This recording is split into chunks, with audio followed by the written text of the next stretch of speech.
Hello friends, నమస్తే. Welcome back to Vijaya's kitchen.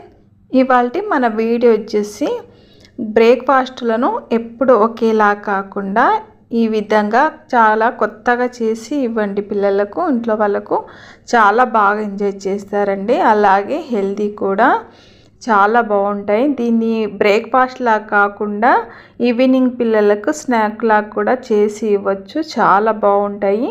చేయడం కూడా చాలా ఈజీ అన్నమాట.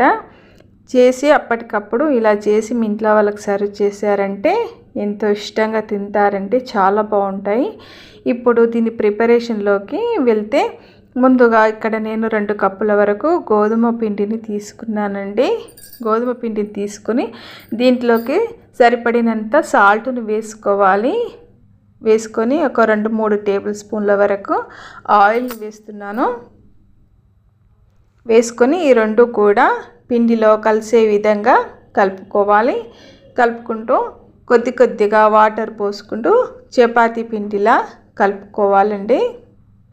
ఇలా చపాతీ పిండిలా కలుపుకున్న తర్వాత దీనిపైకి కొద్దిగా ఆయిల్ పోయాలి. పోసి ఇదంతా కూడా చపాతీ ముద్దకు పట్టే విధంగా ఆయిల్ అంతా కూడా పట్టే విధంగా కలుపుకొని దీనిపైకి మూత పెట్టుకొని ఒక 10-15 నిమిషాల వరకు ఈ పిండిని నాననివ్వాలండి. ఇది నానలోపు ఇక్కడ నేను ముందుగానే 1 కప్పు వరకు పెసరపప్పుని 1 గంట సేపు నానబెట్టుకున్నానండి. ఇప్పుడు ఈ పెసరపప్పును నేను వాటర్ లేకుండా స్ట్రెయిన్ చేసుకుంటున్నాను. వాటర్ అనేది అస్సలు ఉండకూడదండి. వాటర్ లేకుండా ఈ విధంగా వడకట్టుకుంటాం కదా. ఇప్పుడు ఈ పప్పును ఒక బౌల్లోకి తీసేసుకోవాలి. ఈ విధంగా నానబెట్టుకున్న ఈ పప్పును వాటర్ లేకుండా తీసేసుకొని మిక్సీ జార్లోకి వేసుకోవాలి ఫ్రెండ్స్.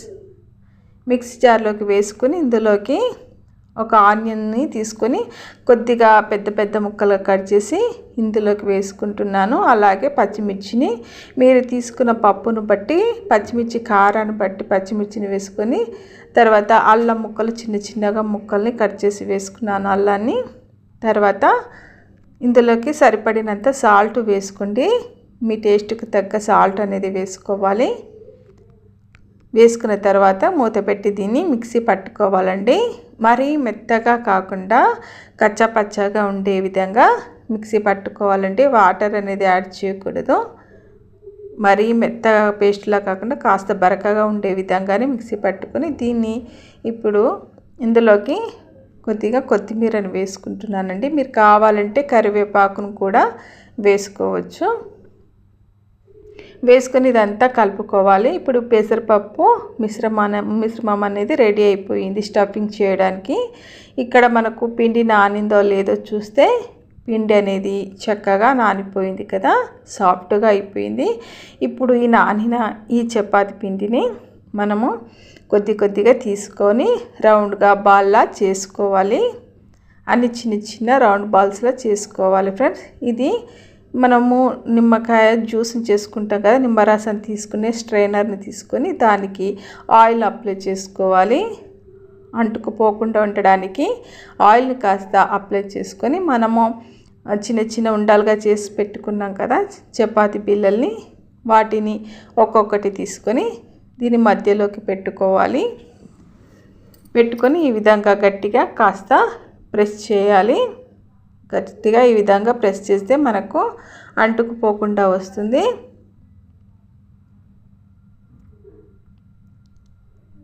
ఈ విధంగా వస్తుంది కదా.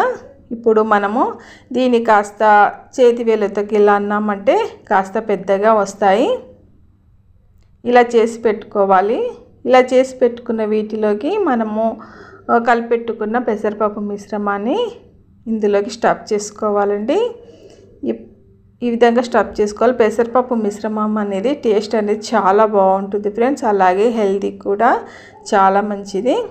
ఈ విధంగా స్టఫ్ చేసుకున్న తర్వాత దీన్ని ఈ విధంగా ఫోల్డ్ చేసుకోవాలన్నమాట. అంటే పెసరపప్పు మిశ్రమం అనేది పోకుండా ఫోల్డ్ చేసుకోవాలి. ఇలా మిగతా అన్నీ కూడా ఇదే విధంగా చేసుకోవాలి ఫ్రెండ్స్. ఇలా పాకెట్లా చేసుకోవాలి. బయటికి పెసరపప్పు మిశ్రమం అనేది పోకుండా చేసుకోవాలి. చూడండి మిగతావన్నిటి కూడా ఇదే విధంగా చేసుకోవాలి ఫ్రెండ్స్. ఎప్పుడు బ్రేక్ఫాస్ట్లోకి ఏ విధంగా కాకుండా ఇలా కొత్తగా అయితే చేసి పెట్టండి. పిల్లలైతే ఎంజాయ్ చేస్తారు. చాలా బాగుంటుందండి టేస్ట్ అయితే. ఈ పెసరపప్పు మిశ్రమం అనేది కూడా చాలా బాగుంటుంది టేస్ట్. ఈ విధంగా మిగతావన్నిటిని కూడా ఇదే విధంగా చేసి పెట్టుకోవాలి ఫ్రెండ్స్. మీరు కావాలంటే రౌండ్ షేపులోనైనా కూడా చేసి పెట్టుకోవచ్చు. ఈ విధంగా అన్నీ చేసి పెట్టుకుని ఇప్పుడు స్టవ్ పైన ఒక ప్యాన్లోకి కొద్దిగా వాటర్ తీసుకొని అవి మరుగుతున్నప్పుడు మనం చేసి పెట్టుకున్న మోమోస్ని ఇందులో వేసుకోవాలి. ఈ మోమోస్ని ఇందులో వేసుకొని కాసేపు మరిగించుకోవాలి. కాసేపు మీరు కావాలంటే స్టీమ్ అయినా చేసుకోవచ్చు, లేదంటే ఇలాగైనా వేసుకోవచ్చు. ఇలా అయితే తొందరగా అయిపోతుంది. ఇలా వాటర్లో వేసి కాస్త 2 నిమిషాలు మరిగించుకోవాలి. చాలా చక్కగా అంతా కూడా కుక్ అయిపోతాయి అన్నమాట. ఈ విధంగా ఉడికించుకున్న తర్వాత ఒక ప్యాన్ పెట్టుకొని ఒక స్పూను లేదా 2 స్పూన్ల వరకు ఆయిల్ వేసి అది హీట్ అయిన తర్వాత 1 టేబుల్ స్పూన్ జీలకర్ర ఆవాలను వేసుకోవాలి. తర్వాత కరివేపాకును కూడా కొద్దిగా వేసుకొని ఇది కాస్త దూరగా వేగాలి. మీరు కావాలంటే ఎండుమిర్చినైనా వేసుకోవచ్చు. అది వేగిన తర్వాత దూరగా అయిన తర్వాత మనము చేసుకున్న మోమోస్ని ఇందులో వేసుకోవాలి. వేసుకొని మళ్ళీ ఈ ఆయిల్లో కాస్త ఫ్రై చేసుకోవాలి. ఆయిల్ అనేది ఎక్కువగా ఏమీ పట్టదండి. తక్కువ ఆయిల్తో ఈ విధంగా చాలా తక్కువ టైంలో ఈ విధంగా మనము బ్రేక్ఫాస్ట్ని ప్రిపేర్ చేసుకోవచ్చు. దీన్ని బ్రేక్ఫాస్ట్లా కాకుండా ఈవినింగ్ పిల్లలకు స్నాక్లా కూడా చేసి ఇవ్వచ్చు ఫ్రెండ్స్. చాలా బాగుంటాయి. చూడండి ఈ విధంగా ఆయిల్ కాస్త దూరగా వేగిపోవాలన్నమాట. వీటిని చేసుకోవడం కూడా చాలా ఈజీ, ఎక్కువ టైం కూడా పట్టదు, ఎలాంటి చట్నీలు కూడా అవసరం లేదు ఫ్రెండ్స్. అంతేనండి.